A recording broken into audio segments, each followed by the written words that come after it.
اے ایمان والو، اللہ کو بکثرت یاد کیا کرو اور صبح و شام اس کی تسبیح بیان کیا کرو۔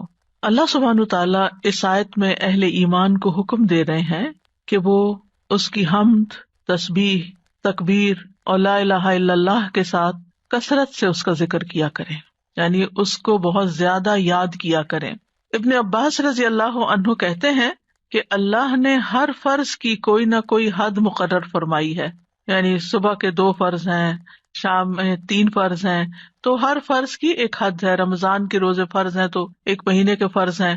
پھر عذر کی حالت میں وہ بھی معاف ہے، یعنی اگر انسان کو کوئی حقیقی عذر پیش ہو تو اس سے بھی اللہ تعالیٰ درگزر کرتے ہیں، لیکن نہ اس کے ذکر کی کوئی حد ہے اور نہ وہ کسی عذر سے معاف ہوتا ہے، یعنی اگر غفلت برتو۔ ہاں عقل یا ہوش نہ رہے تو اور بات ہے۔ اللہ تعالیٰ فرماتے ہیں سورۃ النساء میں فاذکروا اللہ قیاما وقعودا وعلی جنوبکم، اللہ کا ذکر کرو کھڑے، بیٹھے، لیٹے، یعنی ہر حال میں اللہ کو یاد کرتے رہو۔ یعنی ہم نے یہ خود ساختہ پابندیاں لگائی ہوئی ہیں کہ اس کیفیت میں ذکر نہیں کرنا، یا لیٹ کے نہیں کرنا، ضرور بیٹھو، یا قبلے کی طرف رخ کر کے بیٹھو، یا باوضو ہو کے بیٹھو پھر ہی ذکر کر سکتے ہو۔ نہیں، ایسا کچھ نہیں، ہر حال میں اللہ کا ذکر کر سکتے ہو۔ نبی صلی اللہ علیہ وسلم کے بارے میں آتا ہے کان یذکر اللہ فی کل احیانہ، کہ آپ اپنے ہر طرح کے حالات میں، ہر طرح کے اوقات میں اللہ کا ذکر کیا کرتے تھے۔ اور یہاں پر کیا فرمایا وسبحوہ بکرۃ واصیلا، صبح اور شام یعنی دن کے پہلے پہر اور دن کے پچھلے پہر اللہ کی تسبیح کرو، کیونکہ جب انسان ایسا کرتا ہے تو اللہ تعالیٰ کی رحمتیں آتی ہیں۔ فرشتے بھی اہل ایمان کے لیے دعائیں کرتے ہیں، والذی یصلی علیکم وملائکتہ، وہی ہے جو تم پر صلوات بھیجتا ہے اور اس کے فرشتے بھی۔ تو یہاں اہل ایمان کو خطاب ہے، یا ایھا الذین آمنوا، اے لوگو جو ایمان لائے ہو۔ ابن مسعود کہتے ہیں کہ جب اس آیت کے ساتھ پکارا جائے تو اپنے کانوں کو اس حکم کی طرف لگا دیں، توجہ کریں کہ اللہ تعالیٰ کیا کہنا چاہتے ہیں، اس کو غور سے سنیں۔ یا تو کوئی خیر کا کام ہوگا جس کا اللہ تعالیٰ حکم دے رہا ہوگا، یا کوئی شر ہوگا جس سے اللہ تعالیٰ تمہیں روک رہا ہوگا، اس سے منع کر رہا ہوگا۔ تو یہاں پر یا ایھا الذین آمنوا کہہ کے کیا کہا گیا، اذکروا اللہ ذکرا کثیرا، صرف ذکر نہیں بلکہ ذکرا کثیرا، بہت کثرت سے اللہ کو یاد کیا کرو، کثرت سے اللہ کا ذکر کیا کرو، یعنی ہر طرح کے حالات میں اللہ ہی کو یاد کیا کرو، اور خاص طور پر تسبیح، تحلیل، تحمید، تکبیر۔ مجاہد کہتے ہیں یہ وہ کلمات ہیں جنہیں پاک، ناپاک، بے وضو اور جنبی بھی کہہ سکتا ہے، یعنی اگر کوئی حالت جنابت میں ہے تو بھی سبحان اللہ کہنے میں اس کو کوئی حرج نہیں، الحمدللہ وہ بھی کہہ سکتا ہے۔ جیسے اگر کسی کو نہانے کی ضرورت ہے اور اس کو تھوڑا ٹائم ہے نہانے میں کسی بھی وجہ سے، تو اس دوران اگر وہ پانی پینے لگا ہے تو بسم اللہ کہہ سکتا ہے، پانی پی چکا ہے تو الحمدللہ کہہ سکتا ہے، اسی طرح استغفر اللہ کہہ سکتا ہے۔ تو یہ کلمات ہر حال میں کہے جا سکتے ہیں۔ پھر دل کے اخلاص کے ساتھ ذکر کرنا چاہیے، یعنی ذکر کثیر کا معنی کیا گیا وہ ذکر جو اخلاص کے ساتھ کیا جائے، یعنی صرف کوانٹٹی میں ہی زیادہ نہ ہو بلکہ اس کی کوالٹی اچھی ہو۔ کوالٹی اچھی ہونے کا مطلب کیا ہے، دل سے کیا گیا۔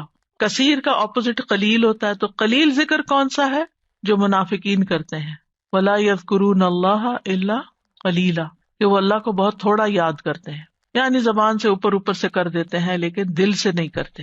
اور یاد تو ہوتی بھی دل میں ہے، یاد کسی کی بھی دل میں ہوتی ہے تو زبان پہ آتی ہے۔ اور دوسرے لفظوں میں کثیر کے مقابلے میں قلیل ذکر کیا ہے کہ انسان بس صرف صبح شام کے اذکار کرے، نمازوں کے بعد ذکر اذکار کرے، اور مختلف حالات میں جیسے کھانا کھایا یا مخصوص اذکار جو ہیں صرف ان کی پابندی کرے۔ لیکن ذکر کثیر اس کے برعکس کیا ہے کہ انسان ان خاص مواقع کے علاوہ بھی ہر حال میں اللہ کو یاد کرتا رہے، اللہ کی یاد اس کے دل میں تازہ رہے۔ اور یہ ایک ایسا عمل ہے، یعنی ایک ایسی عبادت ہے کہ اس پر عمل کرنے والا آرام کی حالت میں بھی، لیٹے ہوئے بھی، بیٹھے ہوئے بھی، چلتے پھرتے اللہ تعالیٰ کو یاد کر سکتا ہے۔ یعنی باقی کام کرنے کے لیے جیسے نماز ہے یا قرآن ہے تو اس کے لیے پھر آپ کو ایک ایفرٹ کرنی پڑتی ہے۔ خالی سبحان اللہ، الحمدللہ، اللہ اکبر پڑھنے میں تو آپ کو کوئی ایفرٹ بھی نہیں کرنی، صرف زبان ہلانی ہوتی ہے۔ اور انسان اگر اس چیز کا عادی ہو جائے اللہ کے ذکر کا تو پھر اس کی زبان بری باتوں سے بھی پاک رہتی ہے اور اس کی زبان سے اچھے الفاظ ہی نکلتے ہیں۔ اور یہ جو ہم نے اپنے اوپر ایک ڈسپلن کے لیے پابندی لگائی تھی کہ کم از کم 100 دفعہ استغفار دن میں کرنی ہے، کم از کم 100 دفعہ سبحان اللہ پڑھنا، ٹھیک ہے، لیکن اس کا یہ مطلب نہیں کہ 100 دفعہ گنتی پوری ہوگی تو اب اس کے بعد کوئی پابندی لگ گئی یا آگے بس دروازہ بند ہے اور اس سے آگے نہیں جا سکتے. اتنا تو منیمم کریں ہی، یعنی اپنے آپ کو پابند کریں. کیونکہ جب انسان کسی بھی کام کے لیے اپنا ٹارگٹ سیٹ کر لیتا ہے نا کہ آج دن میں یہ کام میں نے اتنی دفعہ کرنا ہے یا فلاں اور فلاں کام، آپ کی ٹو ڈو لسٹ ہوتی ہے، تو آپ پھر اس کو چیک کرتے رہتے ہیں کہ ہاں یہ کام ہو گئے. اور اگر آپ نے کوئی ٹارگٹ نہیں سیٹ کیا ہوا، ہاں میں کروں گی، تو پھر وہ کام نہیں ہو پاتا. تو اس لیے انسان کو اپنے لیے ٹارگٹ رکھنے چاہیے جتنے بھی آسانی سے رکھ سکے، 100 دفعہ 200 دفعہ کچھ بھی، لیکن اس کے علاوہ بھی کھلا بھی ضرور پڑھنا چاہیے، اور یہاں اسی کی طرف توجہ دلائی گئی ہے. امام ابو عمر ابن الصلاح سے پوچھا گیا کہ ذکر کی وہ کتنی مقدار ہے جس کو کرنے کے بعد انسان ان لوگوں میں شامل ہو جائے جو کثرت سے اللہ کا ذکر کرنے والے ہیں.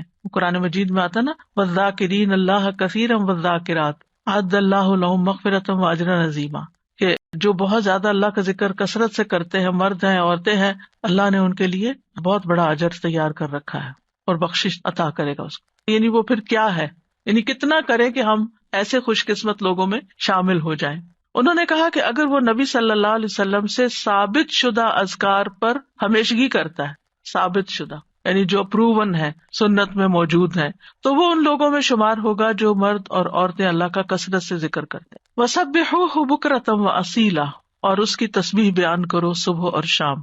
تسبیح کا مطلب ہے اللہ تعالیٰ کی ذات کو ان تمام صفات اور افعال سے پاک بیان کرنا جو اس کے لیے جائز نہیں، یعنی اللہ کو ہر عیب سے پاک بیان کرنا. اب دیکھیے کہ شیطان جو ہے نا وہ انسان کا دشمن ہے، اور شیطان انسان کے دل میں اللہ تعالیٰ کے بارے میں کوئی نہ کوئی بدگمانی ڈال دیتا ہے، کوئی نہ کوئی ایسے خیالات ڈال دیتا ہے کہ جو انسان کی عقل نہیں بھی مانتی اور اس کو پسند نہیں بھی آتے، لیکن وہ خیال گزر جاتے ہیں، آتے ہیں اور چلے جاتے ہیں، جن کو وسوسے کہا جاتا ہے.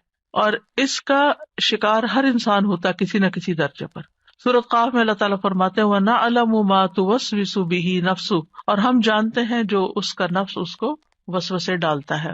انسان کے اندر جو اندر سے اٹھتے ہیں یا شیطان کی ڈالی ہوئی نجاست ہوتی. اب اس کا توڑ کیا ہو؟ کیا اب انسان پریشان ہو کے بیٹھا رہے؟ کچھ لوگ بے حد پریشان رہتے ہیں کہ ہمیں وسوسے آتے ہیں. وسوسے ہر ایک کو آتے ہیں، لیکن ان کا پیچھا نہیں کرنا چاہیے اور ان کو جھٹک دینا چاہیے. جیسے آپ کہیں سے گزر رہے، آپ کے کپڑوں پہ گرد و غبار پڑ گیا تو آپ کیا کرتے ہیں؟ جھٹک دیتے ہیں. بس وسوسوں کو جھٹکتے چلے جائیں، ان کو ٹھہرنے نہ دیں. دوسرا یہ ہے کہ اللہ سبحانہ تعالیٰ کی تسبیح بیان کریں کہ اللہ تعالیٰ یہ جو برے خیالات آتے ہیں آپ ان سب سے پاک ہیں. تو تسبیح اس کا علاج ہے، تسبیح اس کا اینٹیڈوٹ ہے. اور پھر خاص طور پر بکرتم و اصیلا، پہلے پہر اور پچھلے پہر، دن کے ابتدائی حصے میں اور دن کے پچھلے حصے میں. بکرا کا لفظ جو ہے یعنی عام طور پر علماء اس کو سورج نکلنے تک کے وقت کو بکرا کہتے ہیں، اس کو یوں ڈیفائن کیا گیا. اور اصیلا جو ہے عصر اور مغرب کا درمیانی وقت ہے، یعنی قبل طلوع الشمس و قبل غروبها، سورج نکلنے سے پہلے اور سورج غروب ہونے سے پہلے کا وقت جو ہے یہ اذکار کا وقت ہے. اور سبحوہ میں بعض علماء نے سبحہ کا مطلب یہاں نماز فجر اور نماز عصر بھی لیا ہے. تو ذکر کے بعد تسبیح کو خاص طور پر الگ سے بیان کیا گیا. دیکھیں آیت کے پہلے حصے میں کیا ہے، اذکروا اللہ ذکرا کثیرا، کثرت سے ذکر کرو، تسبیح اس کے اندر شامل ہے، لیکن پھر اس کو الگ سے بیان کیا گیا وَسَبِّحُوهُ، یعنی تسبیح کرو، اس لیے کہ باقی اذکار پر اس کی فضیلت ہے. یعنی تسبیح کی خاص فضیلت ہے. یعنی کچھ ذکر ہوتے ہیں نا کہ جس میں انسان اللہ تعالیٰ کو یاد کرتا ہے، اللہ تعالیٰ کی بڑائی بیان کرتا ہے، اللہ تعالیٰ کی تعریف بیان کرتا ہے، وہ بھی بہت اچھی بات ہے. اور کچھ ذکر ایسے ہیں کہ جن میں انسان اللہ تعالیٰ کو ہر عیب سے پاک قرار دیتا ہے. تو تعریف مکمل ہی نہیں ہوتی، ذکر مکمل ہی نہیں ہوتا جب تک آپ تسبیح نہ کریں. تو تسبیح اس کا ایک لازمی حصہ ہے. اور پھر خاص طور پر اس لیے بھی کہ جیسے یعنی صبح شام وقت بھی بتا دیا گیا کہ تسبیح کا زیادہ اچھا وقت جو ہے یا مناسب وقت صبح اور شام ہے، کیونکہ یہ اوقات اپنے اندر ایک خاص فضیلت رکھتے ہیں. صبح کا وقت یہ برکت کا وقت ہے، اور والعصر، عصر کے وقت یہ اللہ نے قسم کھائی ہے. ادھر فجر کی والفجر ولیال عشر، اور ادھر عصر کی والعصر ان الانسان لفی خسر. وہاں پر انسان کو ایک دن مل رہا ہوتا ہے اور عصر کے وقت دن ہاتھ سے جا رہا ہوتا ہے، انسان خسارے میں پڑ رہا ہوتا ہے، لوز کر رہا ہوتا ہے، ایک چیز ہاتھ سے چھوٹ رہی ہوتی ہے. تو جس وقت کوئی نعمت مل رہی ہے اس وقت بھی اللہ کو یاد کرو، اور جس وقت کوئی نعمت جا رہی ہے اس وقت بھی خاص طور پر اللہ کو یاد کرو. ان اوقات میں اگر انسان اللہ تعالیٰ کو یاد کرتا ہے تو پھر ڈپریشن کا شکار نہیں ہوتا. یہ ذکر اس کے دل کو اسٹرینتھن کرتا ہے، اس کو قوت عطا کرتا ہے. اور یہ دو اوقات جو ہوتے ہیں ان میں ذکر تھوڑا سا مشکل بھی ہوتا ہے، کیونکہ آپ دیکھیں کہ فجر کی نماز پڑھنے کے بعد جو نیند کا آپ کے اوپر، خاص طور پہ راتیں آج کل بہت چھوٹی ہیں، تو اس وقت اپنے آپ کو روک کر رکھنا اور بٹھا کر، خاص طور پر اگر آپ کو اشراق پڑھنے کی عادت ہے تو وہ سارا وقت یعنی آپ اسٹرگل کر رہے ہوتے ہیں کہ سوتے جاگتے گزار رہے ہوتے ہیں کہ آپ سوئے نہیں اس وقت، کیونکہ بہت زیادہ برکت کا وقت ہے. یعنی کوئی معمولی اجر ہے کہ پورے حج اور عمرے کا ثواب اگر انسان فجر کی نماز پڑھ کے اپنی جگہ پہ بیٹھا رہے اور ذکر اذکار کرتا رہے اور پھر سورج نکلے اور پھر 2 رکعت پڑھ لے تو اتنا زیادہ اجر و ثواب. تو یہ اجر و ثواب ایسے مفت میں نہیں ملتا. اللہ تعالیٰ کو پتا تھا کہ یہ وقت بندوں پہ کتنا بھاری ہوگا. اور اسی طرح عصر کا وقت کام کاج کا وقت ہوتا ہے، دن جا رہا ہوتا ہے، انسان اپنے کام سمیٹ رہا ہوتا ہے، جیسے خاص طور پر جو لوگ جابس پر ہوتے ہیں یا بزنس میں ہوتے ہیں تو وہ آفٹر نون میں یعنی پھر تھکان کا شکار ہو جاتے ہیں سارا دن کام کرنے کے بعد، تو کچھ لوگ اس وقت آرام کرنے لگتے ہیں، تو وہ وقت بھی بڑا قیمتی وقت ہے.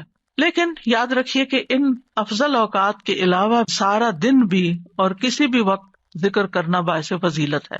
اور اللہ تعالیٰ نے تو ہمیں پیدا ہی اپنی عبادت کے لیے کیا ہے، تو عبادت کی کچھ خاص شکلیں ہیں اور کچھ خاص طریقے ہیں اور کچھ عمومی چیزیں ہیں جو انسان کا ہر وقت عبادت میں شامل کر سکتی ہیں. وما خلقت الجن والانس الا لیعبدون. امام نووی کہتے ہیں کہ اس آیت سے پتہ چلا کہ بندے کی افضل حالت وہ ہے جب وہ اپنے رب کا ذکر کر رہا ہوتا ہے اور وہ ان اذکار میں مصروف ہوتا ہے جو رسول اللہ صلی اللہ علیہ وسلم سے وارد ہوئے، یعنی جو آپ نے بتائے ہیں یا آپ نے کیے ہیں. اور اس طرح انسان اپنی زندگی کا مقصد پورا کر رہا ہوتا ہے. اس کے علاوہ ہم دیکھتے ہیں کہ تمام مخلوقات اللہ کا ذکر کرتی ہیں. تسبح لہ السماوات السبع، 7 آسمان اللہ کی تسبیح بیان کرتے ہیں. کبھی ہمیں خیال نہیں آیا آسمان کی طرف دیکھتے ہوئے کہ یہ تسبیح کر رہا ہے، اور یہ نہیں 7 کے 7 کر رہے ہیں. والارض، یہ زمین جس پہ ہم چلتے ہیں، جس پہ ہم چیزیں اگاتے ہیں اور جس پہ گھر بناتے ہیں، یہ زمین بھی اللہ کی تسبیح بیان کرتی ہے. ومن فیہن، اور جو مخلوق ان کے اندر ہے، آسمان و زمین کے بیچ میں یا زمین کے اندر، چھوٹے چھوٹے کیڑے مکوڑے، ہر چیز، بڑے بڑے آبجیکٹس سبھی تسبیح کرتے، چرند پرند حیوان انسان. پھر فرمایا وَإِن مِّن شَيْءٍ إِلَّا يُسَبِّحُ بِحَمْدِهِ، اور کوئی چیز نہیں مگر وہ اس کی حمد کے ساتھ اس کی تسبیح کرتی ہے. وَلَٰكِن لَّا تَفْقَهُونَ تَسْبِيحَهُمْ، لیکن تم ان کی تسبیح کو سمجھتے نہیں ہو، یعنی ان کی اپنی زبانیں، ان کی اپنی بولیاں ہیں. إِنَّهُ كَانَ حَلِيمًا غَفُورًا، بے شک وہ ہمیشہ سے بے حد بردبار، نہایت بخشنے والا ہے. داؤد علیہ السلام کے بارے میں ہم جانتے ہیں کہ ان کے ساتھ پرندے اور پہاڑ تسبیح کیا کرتے تھے. وَسَخَّرْنَا مَعَ دَاوُودَ الْجِبَالَ يُسَبِّحْنَ وَالطَّيْرَ، ہم نے داؤد کے ساتھ پہاڑوں کو مسخر کیا جو تسبیح کرتے تھے. فرشتے تسبیح کرتے ہیں. وَالْمَلَائِكَةُ يُسَبِّحُونَ بِحَمْدِ رَبِّهِمْ وَيَسْتَغْفِرُونَ لِمَنْ فِي الْأَرْضِ، فرشتے اپنے رب کی حمد کے ساتھ تسبیح کرتے ہیں اور زمین والوں کے لیے بخشش کی دعائیں کرتے ہیں. حاملین عرش جو ہیں وہ خاص طور پر اللہ کا ذکر کرتے ہیں. ان سب میں آپ دیکھیے، چاہے زمین آسمان کی ہر چیز ہو، چاہے فرشتے ہوں، چاہے پیغمبر ہوں، سب کے ساتھ تسبیح کا لفظ آ رہا ہے کہ تسبیح کرتے ہیں. یعنی خالی ذکر نہیں آیا بلکہ تسبیح آیا ہے. تو اس سے بھی تسبیح کی فضیلت پتہ چلتی ہے. سبحان اللہ و بحمدہ، سبحان اللہ العظیم، تسبیح بیان کرنا یعنی اللہ تعالیٰ کو ہر عیب سے پاک قرار دینا کہ اس میں کوئی نقص نہیں، کوئی کمی نہیں، وہ پرفیکٹ ہے، کوئی عیب نہیں، اس کا کوئی فیصلہ غلط نہیں، اس کا کوئی حکم، اس کا دین، ہر چیز صحیح ہے، جو بھی اس نے بنائی ہے پرفیکٹ بنائی ہے. تو الذین یحملون العرش ومن حولہ یسبحون بحمد ربہم، جو فرشتے عرش اٹھائے ہوئے ہیں اور جو اس کے ارد گرد ہیں، سب اپنے پروردگار کی حمد کے ساتھ اس کی تسبیح کر رہے ہیں، یعنی سارے کے سارے تسبیح کرتے ہیں. اور جہاں تک ذکر کا تعلق ہے تو قرآن مجید میں ذکر کا لفظ بھی آتا ہے، یعنی عمومی ذکر، تسبیح کے علاوہ جو بھی ذکر ہو، اللہ اکبر ہو، الحمدللہ ہو، لا الہ الا اللہ ہو، یا اور جو اذکار ہمیں بتائے گئے صبح شام کے. تو دیکھیے کہ مومنوں کی جو مختلف صفات بیان ہوئی ہیں ان میں صرف ذکر کے ساتھ کثرت کا لفظ آیا ہے. سورۃ الاحزاب کی آیت نمبر 35 ہے نا، ان المسلمین والمسلمات والمؤمنین والمؤمنات والقانتین والقانتات والصادقین والصادقات والصابرین والصابرات والخاشعین والخاشعات والمتصدقین والمتصدقات والصائمین والصائمات والحافظین فروجہم والحافظات والذاکرین اللہ کثیرا والذاکرات. یعنی ساری صفات اپنی جگہ ہیں کہ وہ مسلمان ہیں، مومن ہیں، فرما بردار ہیں، سچے ہیں، صبر والے ہیں، عاجزی کرنے والے ہیں، صدقہ کرنے والے ہیں، روزہ دار ہیں، اپنی شرمگاہوں کی حفاظت کرتے ہیں اور اللہ کا کثرت سے ذکر کرتے ہیں. تو اس سے بھی اندازہ لگائیں کہ ذکر کی کتنی اہمیت ہے کہ ذکر میں کثرت چاہیے. باقی چیزیں تو اپنے اپنے وقت پر ہوں گی، لیکن اللہ کے پسندیدہ وہ ہیں جو ذکر میں کثرت کرتے ہیں.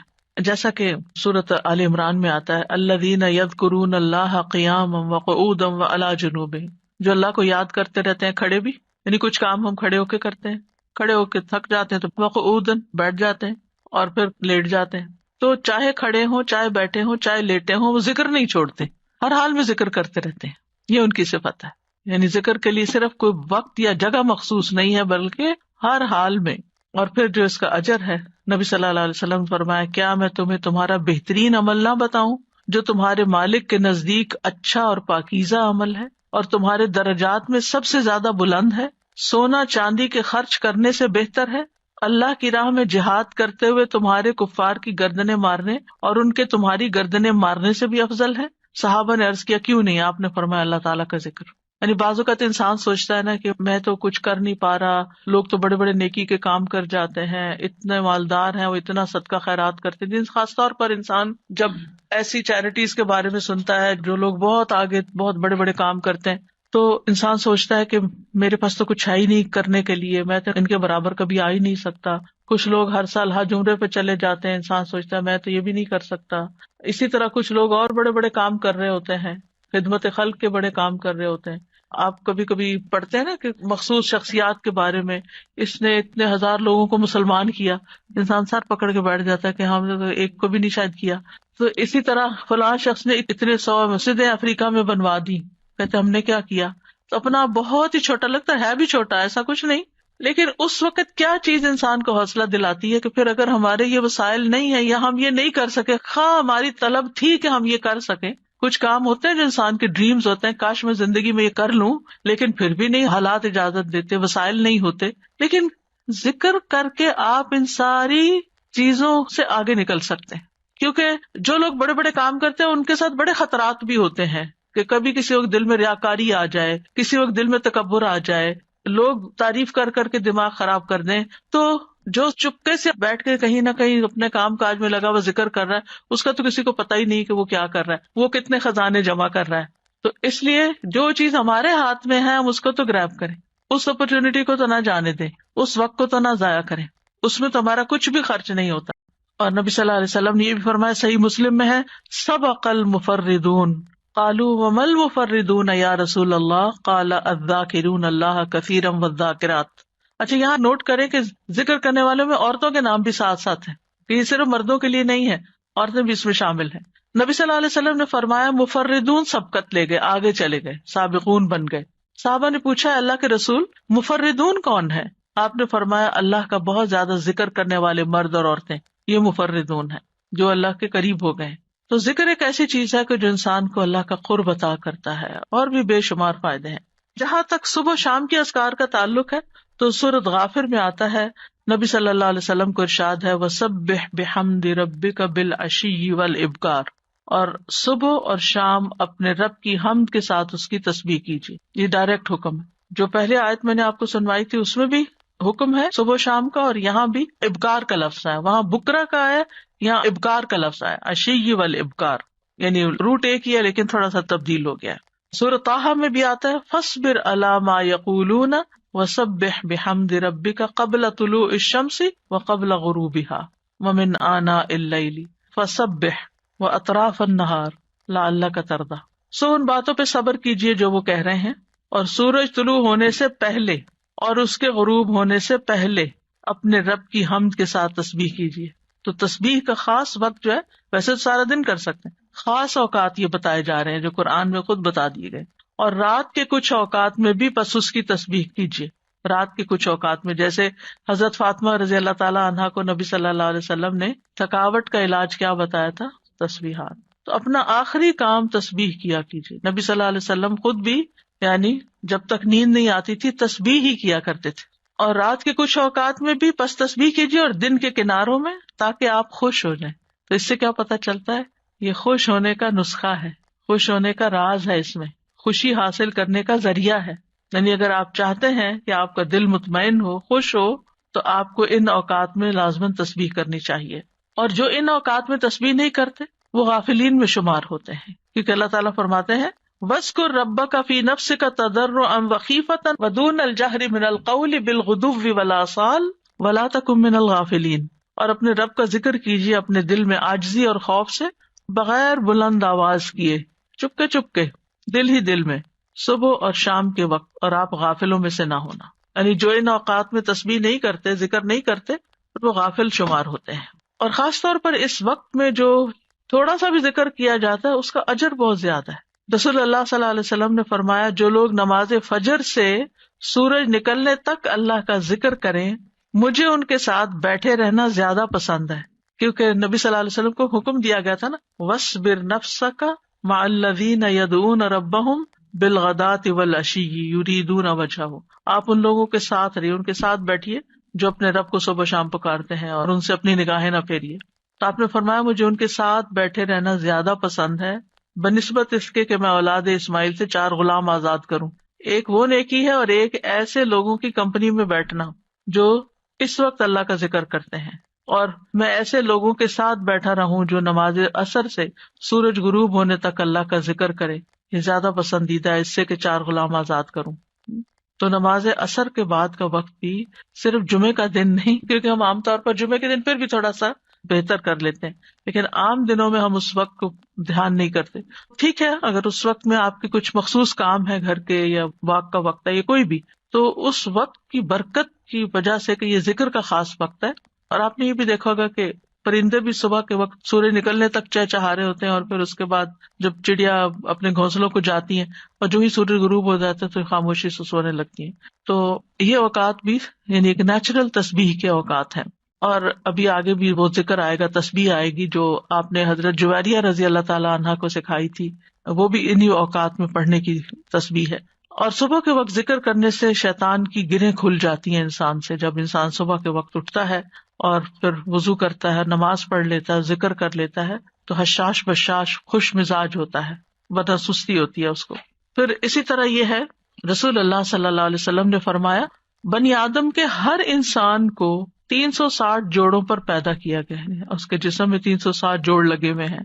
بس جو شخص اللہ اکبر، الحمد للہ، لا الہ الا اللہ، سبحان اللہ، استغفر اللہ کہے، لوگوں کے راستے سے پتھر یا کانٹا یا ہڈی ہٹا دے، یا نیکی کا حکم دے یا برائی سے روکے، تو یہ اس کے 360 جوڑوں کے شمار کے برابر ہے. اور وہ اس دن جب شام کرے گا تو اپنے نفس کو جہنم کی آگ سے دور کر لے گا. یعنی جو اپنے جوڑوں کا صدقہ روزانہ نکال لیتا ہے، اور یہاں مالی صدقے کے بارے میں بات نہیں ہو رہی، یہاں اذکار کی بات ہو رہی ہے خاص طور پر، یا کچھ کام ہے جس سے دوسروں کی تکلیف ہٹانا مقصود ہے، تو انسان اپنے آپ کو جہنم کی آگ سے آزاد کر لیتا ہے. ابن عثیمین کہتے ہیں کہ صبح و شام کی اذکار اپنے پڑھنے والوں کے لیے اس قدر وسیع، عظیم فوائد اور برکات پر مشتمل ہے کہ ان کا احاطہ نہیں کیا جا سکتا، ان کو بیان نہیں کیا جا سکتا. ان میں سے کچھ فائدے جیسے دل اور روح کی غذا ہیں ان اوقات کے اذکار. انسان کے دل کو سکینت ایک نصیب ہوتی ہے، ٹھہر جاتا ہے دل، ایک راحت محسوس ہوتی ہے، ایک مسرت محسوس ہوتی ہے. پھر اسی طرح دنیا اور آخرت میں امن اور سلامتی کا ذریعہ ہے. دنیا اور آخرت میں سلامتی کا ذریعہ ہے، کیونکہ پروٹیکشن کی دعائیں ہیں اس میں، حفاظت کی دعائیں ہیں. پھر خیر و برکات کے دروازے کھولنے کا سبب ہے. پھر چوتھی چیز ہے اجر و ثواب کے حصول کا ذریعہ ہے، یعنی بہت زیادہ اجر و ثواب ہے ان اوقات میں اذکار کا.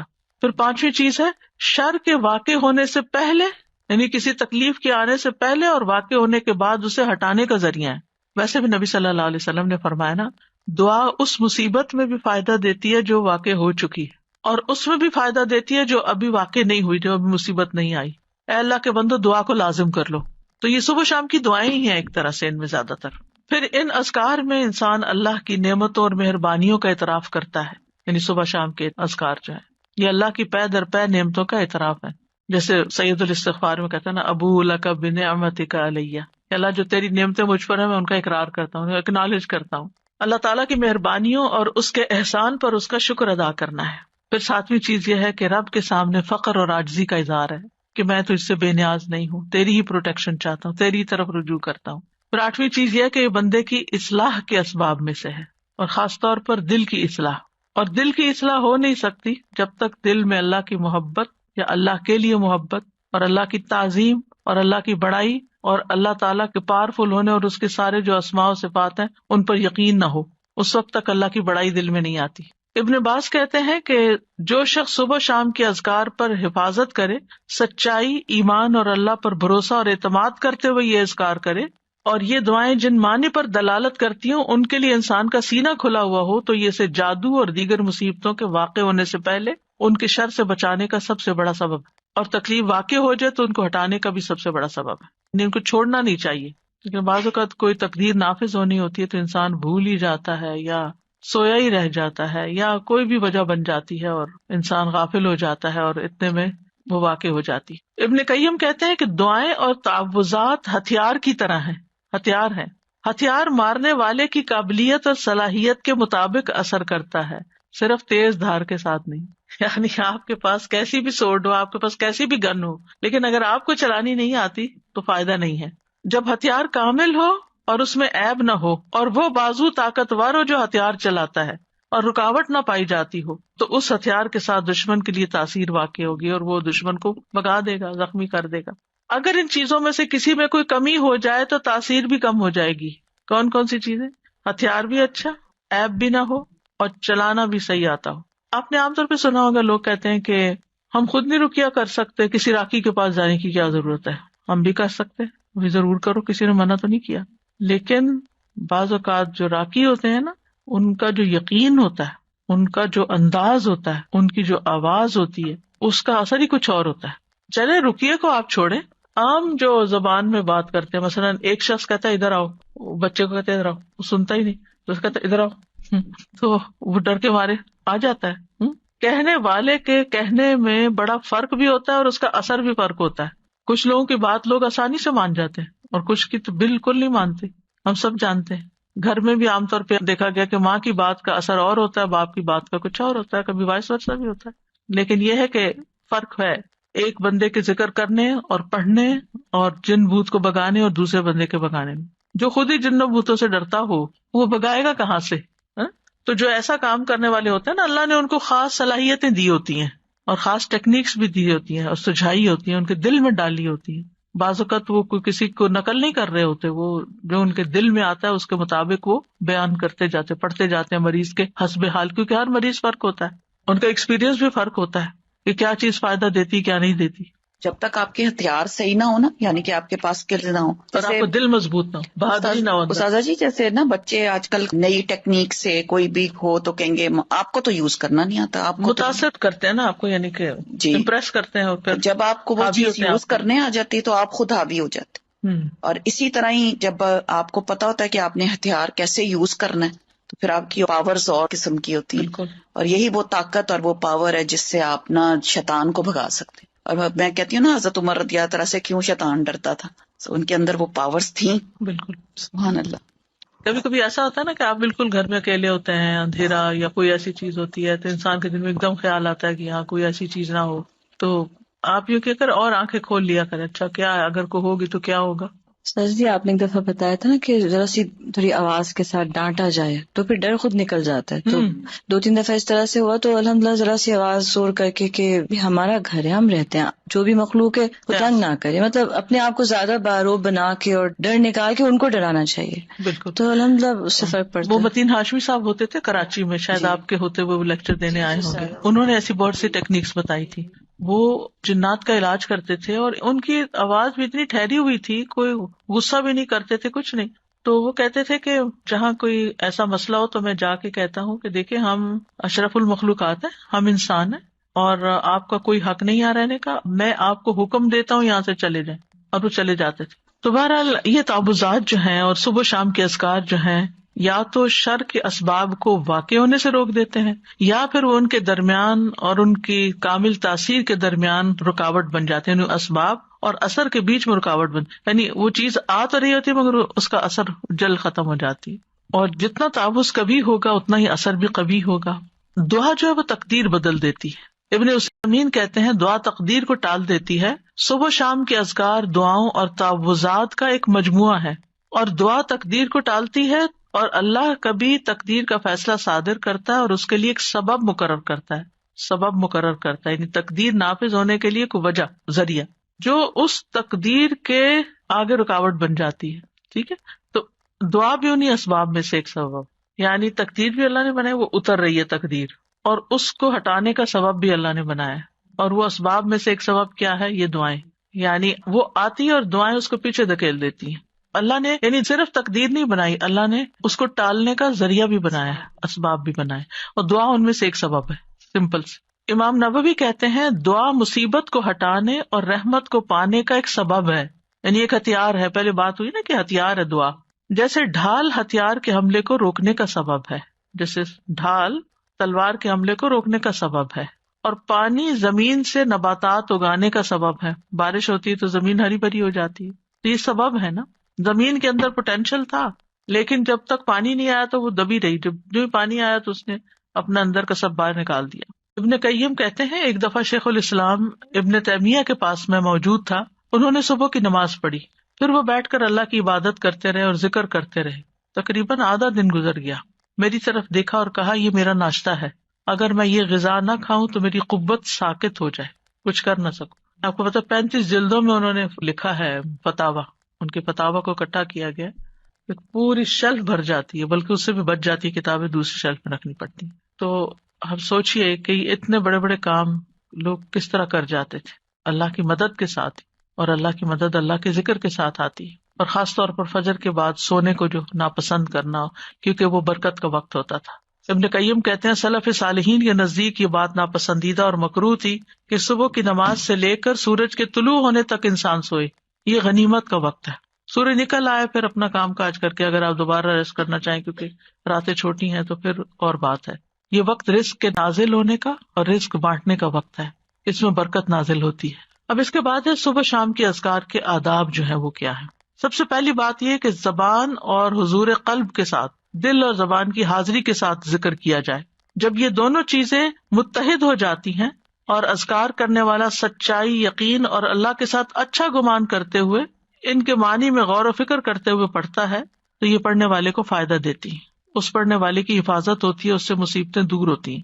ابن قیم کہتے ہیں تمام اذکار سے افضل اور زیادہ مفید وہ ذکر ہے جس میں زبان اور دل ساتھ ہوں، جو بول رہے ہیں وہ آپ کا دل سمجھ بھی رہا ہے اور اس کے موافق ہوں، اور وہ نبوی اذکار سے ہوں، یعنی سنت سے ثابت ہوں، اور ذکر کرنے والا معنی اور مقصد سمجھتا ہو. پھر اسی طرح ان اذکار کا وقت جو ہے طلوع فجر سے پہلے شروع ہو جاتا ہے اور طلوع شمس سے پہلے تک رہتا ہے، یعنی جو ہی اذان ہوتی ہے نا فجر کی، اس وقت سے شروع ہو جاتا ہے سورج نکلنے تک. اور شام کے اذکار کا وقت عصر کے بعد سے لے کر رات کے اول حصے تک ہوتا ہے، مغرب کے وقت تک. اگر کسی سے یہ اوقات رہ جائیں، ان سے محروم ہو جائے، بھول گیا یا کوئی رکاوٹ بن گئی تو کوئی حرج نہیں. صبح کے اذکار چاشت کا وقت ختم ہونے تک پڑھ لے اور شام کے اذکار رات کے 1/3 حصے تک پڑھ لے، لیکن یہ رخصت ہے، اصل وقت ان کا سورج نکلنے سے پہلے اور غروب ہونے سے پہلے کا. یہ ابن باز کہتے ہیں سنت یہ ہے کہ صبح اور شام کے اذکار اور دعاؤں کو ان کے وقت میں ادا کرنے کی حفاظت کی جائے. جب ان کا وقت ختم ہو جاتا ہے تو وہ ثواب بھی ان کے وقت کے ساتھ ختم ہو جاتا ہے جو اس وقت سے متعلق تھا. اب صبح شام کے اذکار میں سب سے پہلا ذکر آیت الکرسی کا ہے. آیت الکرسی کیا ہے؟ اللہ لا الہ الا هو الحی القیوم آخر تک. صبح شام آیت الکرسی پڑھنے سے حفاظت ملتی ہے، یعنی حدیث سے بھی ثابت ہے، خاص طور پر جنات کے اثر سے بچاؤ ہوتا ہے. آیت الکرسی میں آپ دیکھیں اللہ سبحانہ تعالیٰ کا تعارف ہے، اس کے اسماء و صفات ہیں. قرآن کریم کی کوئی اور آیت ایسی نہیں جس میں اللہ تعالیٰ کے اتنے نام اور صفات بیان ہوئی ہوں. اس میں اللہ کا ذاتی نام اللہ بھی آیا اور تقریباً 27 صفات اور افعال وغیرہ آئے ہیں. سب سے پہلے اللہ تعالیٰ کی الوہیت کا ذکر ہے، اللہ لا الہ الا ہو، کہ وہ الوہیت میں اکیلا ہے. پھر الحی القیوم، اور یہ دونوں نام ان کو اسماء اعظم بھی کہا گیا ہے. حی زندہ ہے، یعنی اس کو کبھی موت نہیں آئی، کمال صفات میں سے، اور قیوم قائم رکھنے والا کمال افعال میں سے. بعض لوگ یہ سوال کرتے ہیں نا کہ اللہ تعالیٰ کو کس نے پیدا کیا ہے، تو اللہ سبحانہ تعالیٰ کی کوئی بگننگ نہیں ہے جیسے ہماری بگننگ ہے اور ہمارا ایک اینڈ ہے. نہیں، اللہ کی ایسے نہیں. اس میں آپ دیکھیے کہ ٹائم کا کریٹر اللہ ہے، تو جب ٹائم ہی نہیں تھا تب بھی اللہ ہے. یہ مہینے اور سال کس نے بنائے، اور ان کی نشاندہی کس سے ہوتی؟ سورج سے. ایک وقت تھا کہ سورج نہیں تھا، دن اور رات نہیں تھے، مہینے اور سال نہیں تھے، اللہ تعالیٰ اس وقت بھی موجود تھا. هو الاول، وہی اول ہے، والآخر والظاہر والباطن. تو اس لیے اللہ سبحانہ وتعالیٰ کو پہچاننا ضروری ہے، اس کو جاننا ضروری ہے، اور اس پہچان اور جان کے ساتھ اگر آپ پھر ذکر کرتے ہیں تو اس کا اثر ہی کچھ اور ہوتا ہے. آیت الکرسی بہت پاورفل آیت ہے. اس کے پاور کی وجہ کیا ہے؟ اس میں اللہ تعالیٰ کے نام اور صفات بیان ہوئے. لا تأخذہ سنۃ ولا نوم، نہ اس کو نیند آتی ہے نہ اونگ آتی، ہلکی نیند بھی نہیں آتی، گہری نیند آتی ہی نہیں ہے. پھر ہر چیز کا مالک ہے، لہو ما فی السماوات و ما فی الارض، ہر چیز اسی کی ہے، ہر چیز اسی کے کنٹرول میں ہے. من ذا الذی یشفع عندہ الا باذنہ، کوئی اس کے ہاں سفارش بھی نہیں کر سکتا، اس کی جرات بھی نہیں کر سکتا مگر جس کو وہ خود اجازت دے. یعنی پورا پورا کنٹرول، اقتدار سب اسی کا ہے. یعلم ما بین ایدیہم وما خلفہم، اس میں اللہ تعالیٰ کے وسیع علم کی خبر دی گئی ہے کہ اللہ تعالیٰ بندوں کا ماضی مستقبل ہر چیز جانتا ہے. بندے اپنے بارے میں سب کچھ نہیں جانتے، اور جو جانتے ہیں وہ بھی ان کو یاد نہیں ہوتا. پچھلے دنوں کسی نے ایک نوٹ بھیجا، اس میں لکھا کہ جب آپ یونیورسٹی میں پڑھاتی تھی تو اس وقت الہدیٰ نہیں بنا تھا، تو میں ایک دن آپ کی کلاس اٹینڈ کرنے کے لیے گئی، تو آپ نے سنن نبی داؤد میں سے فلاں چیپٹر پڑھایا اور آپ سے اسٹوڈنٹ نے یہ سوال کیا اور آپ پیپر دے کے ان کے اوپر ڈسکس کر رہے ہیں. میرے کسی حافظے میں ہے ہی نہیں کچھ، مجھے بالکل یاد نہیں کہ ایک اسٹوڈنٹ نے آپ سے یہ سوال کیا تھا اور آپ نے اس کا یہ جواب دیا تھا، کچھ بھی یاد نہیں. ہمارا اپنے بارے میں یہ حال ہے کہ ہم اپنے آپ کو نہیں جانتے. ہم جو کچھ کر چکے ہم نہیں جانتے کہ ہم نے زندگی میں کیا کچھ کیا، تو ہم کسی اور کے بارے میں تو کیا جانیں. لیکن اللہ سب کچھ جانتا ہے. یعلم ما بین ایدیہم، جو فیوچر میں ان کے آگے آ رہا ہے، وما خلفہم، جو پیچھے گزر چکا ہے، سب پتا ہے اس کو. یہ اس کے وسیع علم کی ایک جھلک ہے. باقی ہر چیز کے بارے میں جو کچھ وہ جانتا ہے، وہ تو کوئی ایک پتا نہیں گرتا مگر وہ اس کو جانتا ہے.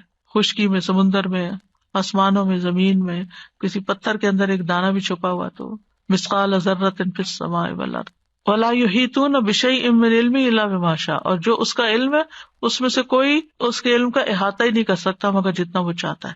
یعنی اس کے علم کا بہت تھوڑا حصہ انسانوں کو ملا. جیسے خضر اور موسیٰ علیہ السلام کے واقعے میں آتا ہے نا کہ وہ جب کشتی میں بیٹھے تو ایک چڑیا نے پانی کی چونچ میں لیا تھا کہ بندوں کا علم اللہ کے علم کے مقابلے میں ایسا ہی جیسے چڑیا کی چونچ میں پانی اس سمندر کے مقابلے. ساری مخلوق کا علم اتنا سا ہے، بس اس پر تو پھر ہم بھروسہ کرتے ہیں، اس علم کے اوپر ہم فخر کرتے ہیں، اور جو اللہ کا علم ہے اس کی طرف کبھی توجہ ہی نہیں کی. وسع کرسیہ السماوات والارض، اللہ کی عظمت کے ساتھ ساتھ اس کی مخلوقات کی عظمت کو بیان کیا گیا. یہاں کرسی جو اللہ کی مخلوقات میں سے ایک مخلوق ہے، وہ آسمان و زمین پہ چھائی ہوئی ہے، ہر چیز کو انکمپس کیے ہوئے. پھر جو اس کا بنانے والا ہے اس کی عظمت کیا ہوگی. اور کرسی جو ہے وہ رب تعالیٰ کے دونوں قدموں کی جگہ ہے. استاذہ جی، مجھے خیال آ رہا تھا کہ اللہ سبحانہ تعالیٰ کے بارے میں، اللہ سبحانہ تعالیٰ کے بھیجے ہوئے علم سے استفادہ کرنا یہ کتنی زیادہ ایک آنرڈ چیز ہے. تو ہم خود بھی اس آنر کو آنر نہیں کرتے، کیونکہ آپ دیکھیں کہ کوئی سمر سے یا کوئی پچھلے سال سے آپ کسی سے ملتے ہیں، لوگ کہتے ہیں اچھا ہم یہ فلاں یونیورسٹی کا یا آن لائن کورس کیا، یا ہم نے یہ کیا، یا ہم یہ کیا. تو آپ کیا کریں؟ نہیں، ہم تو بس لسنر بن کے یہاں کلاس اٹینڈ کر رہے ہوتے ہیں. We don't even honour this knowledge that has come from Allah سبحانہ تعالیٰ کمپیئر ٹو کہ ایک چھوٹا سا کوئی سرٹیفکیٹ کورس، کوئی ٹیک کا کوئی کچھ کر دیا. ٹھیک ہے، وہ بھی علم نافع ہوگا، لیکن اس کا فائدہ سامنے نظر آ رہا ہے نا، اس کا فائدہ جمع ہو رہا ہے، ابھی نظر نہیں آ رہا. جی، تو بس یہ ہماری ویکنس ہوتی ہے کہ جو چیز ہمیں نظر آتی ہے ہم اس کو زیادہ ویلیو کرتے ہیں بنسبت اس کے کہ جو نظر نہیں آتی. سارا جی، پڑھنے اور نہ پڑھنے میں بھی بہت فرق نظر آتا ہے کہ جس دن نہیں پڑھتے، جس دن نہیں اٹینڈ کرتے، آن لائن ہوتے ہیں اور آن کیمپس ہوتے ہیں، اس کا بھی بہت فرق نظر آتا ہے. آپ کو روشنی ایسی ملتی ہے، اور جس دن آپ نہیں پڑھتے اس دن آپ کو اندھیرا سا، سستی سی. And there are so many things I can tell. جیسے سورج نکلنے والا دن اور بادلوں والا دن ہوتا ہے نا، بالکل ایسا ہوتے تو دونوں دن ہیں. ولا یؤودہ حفظہما، اور ان دونوں کی حفاظت اللہ تعالیٰ کو تھکاتی نہیں، بوجھل نہیں کرتی. یعنی آسمانوں اور زمین کی حفاظت اور ان کے اندر جو کچھ ہے وہ اللہ سبحانہ و تعالیٰ کے کامل کنٹرول اور اقتدار میں ہے، اور وہ ان میں سے ہر چیز کی ٹیک کیئر کرتا ہے. دیکھیں ہم اپنی کیپیسٹی میں سب بات سمجھنے کے لیے ایک چھوٹا سا بھی کام ہمارے ذمہ ہوتا ہے نا، گھر کا ایک چھوٹا سا کام، تو وہ بھی کر کے تھک جاتے ہیں. کون سا کام ایسا ہے جسے آپ کر کے تھکے نہ ہو نا؟ کلیننگ ہے یا کوکنگ ہے، کچھ بھی ہے، کوئی بھی زندگی میں کام ہوتے ہیں. بچوں کی ٹیک کیئر کرنا ہے، پڑھنا ہے، ہر کام کر کے ہمیں ریسٹ چاہیے ہوتا ہے، ہمیں تھکاوٹ ہو جاتی. یہاں اللہ تعالیٰ فرماتا ہے ولا یؤودہ حفظہما، آسمان ہو، زمینیں ہو، جو بھی ہو، ان کی حفاظت، ان کے اندر کیا سسٹم چل رہے ہیں، کیا کرنا ہے، کیسے کرنا ہے، یہ چیزیں اس کو تھکاتی نہیں، بوجھل بھی نہیں کرتی. چلے بعض اوقات ہمیں فزیکل تھکاوٹ نہیں ہوتی، یعنی جسمانی تھکاوٹ نہیں ہوتی، لیکن ہم مینٹلی تھک جاتے ہیں، یعنی اکتاہٹ شروع ہو جاتی ہے ہمیں. ایک کام اگر روز کرنا شروع کر دیں تو ہم بور ہو جاتے ہیں. چند سال کوئی کام کر لیں تو اس سے بھی ہم تھک جاتے ہیں، چاہے کتنا ہی اچھا کام ہو. اللہ سبحانہ و تعالیٰ کو یعنی یعودو کا لفظ صرف تھکاوٹ کے لیے نہیں آتا، بوجھل پن کے لیے بھی آتا ہے. یکسانگی یا اکتاہٹ یا کچھ وہ بھی لاحق نہیں ہوتی. یہ معمولی بات نہیں ہے، بہت بڑی بات، بہت بڑی بات. قرآن مجید میں آتا ہے کہ اللہ تعالیٰ ہی آسمان اور زمین کو تھامے ہوئے ہے کہ اپنی جگہ سے ٹل نہ جائیں. اگر وہ دونوں ٹل جائیں تو ان کے بعد کوئی بھی ان کو تھام نہ سکے گا. یعنی صرف اس نے بنا کے چھوڑ نہیں دیا. اب یہ آسمان جو بغیر ستونوں کے ہے، کسی نے تھاما ہوا تو ہمارے اوپر ہے نا، ورنہ تو نیچے آ پڑے. وَهُوَ الْعَلِيُّ الْعَظِيمُ، اور وہ بہت بلند، یعنی مطلق بلندی ہے اس کی، اور عظیم بہت عظمت والا ہے. کوئی مخلوق میں اس کے مشابہ نہیں، کسی کی وہ بڑائی نہیں. لیکن افسوس یہ کہ ہم مخلوق کو پھر بڑا سمجھتے ہیں اور اس کی بڑائی محسوس نہیں کرتے کہ وہ بڑا ہے. جس دن یہ یقین آ گیا نا کہ وہ بڑا ہے، تو پھر لوگوں کی ناراضگی، لوگوں کی پسند ناپسند کا خوف، یہ ساری چیزیں نکل جائیں گی. پھر اللہ کے حکم پر عمل کرنا بھی آسان ہوگا کہ اللہ بڑا ہے نا، اللہ میرے شوہر سے بھی بڑا ہے، اللہ میرے بہن بھائیوں سے بھی بڑا ہے، اللہ اس سوسائٹی سے بھی بڑا ہے، اللہ سارے فلاسفر سے اور سارے قانون دانوں سے اور سارے سائنٹسٹ سب سے بڑا ہے، تو اس کا حکم بھی سب سے بڑا ہے میرے لیے. پھر آپ کو کوئی بھی اس کا حکم ماننے میں مشکل لگے گی نہیں. تو بہرحال آج اتنا ہی کرتے ہیں انشاءاللہ تعالی. ابھی بہت سی دعائیں اور بھی ہیں صبح و شام کے اذکار میں سے، پھر کل انشاءاللہ اس کے اوپر بات کریں گے. وآخر دعوانا ان الحمدللہ رب العالمین. سبحانک اللہم وبحمدک، اشہد ان لا الہ الا انت، استغفرک واتوب الیک. السلام علیکم ورحمۃ اللہ وبرکاتہ.